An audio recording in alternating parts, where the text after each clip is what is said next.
चंबल के डकैतों का इतिहास। चंबल का इलाका मध्य प्रदेश, राजस्थान और उत्तर प्रदेश के सीमावर्ती क्षेत्रों में फैला हुआ है।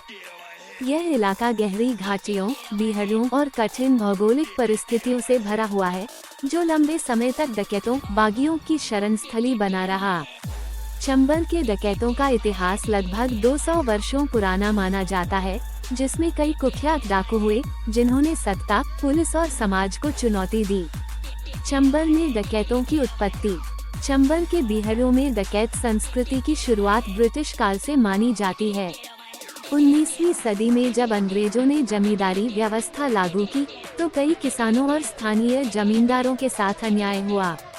इस अन्याय के खिलाफ कई लोगों ने बगावत की और बीहड़ों में शरण ली। धीरे धीरे यह विरोध एक संगठित डकैत संस्कृति में बदल गया, जहां ये लोग गरीबों की मदद करने और अमीरों को लूटने का दावा करते थे। आजादी के बाद सामाजिक और आर्थिक असमानता ने इस समस्या को और बढ़ाया। कई किसान, मजदूर और समाज के अन्य वर्ग के लोग अन्याय और प्रताड़ना के कारण बंदूक उठाने को मजबूर हो गए। प्रसिद्ध डकैत और उनकी कहानियाँ। 2. मलखान सिंह। मलखान सिंह 1980 के दशक के सबसे बड़े डकैतों में से एक थे। उन्होंने आत्मसमर्पण कर दिया और बाद में समाज में सामान्य जीवन बिताने लगे।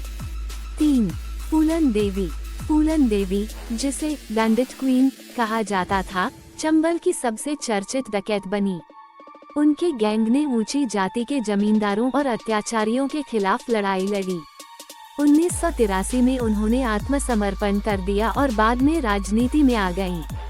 4. पान सिंह तोमर। पान सिंह तोमर पहले एक एथलीट थे, लेकिन पारिवारिक विवाद के कारण उन्होंने बंदूक उठा ली और चंबल के कुख्यात डकैत बन गए। उन पर बॉलीवुड में एक फिल्म भी बनी है।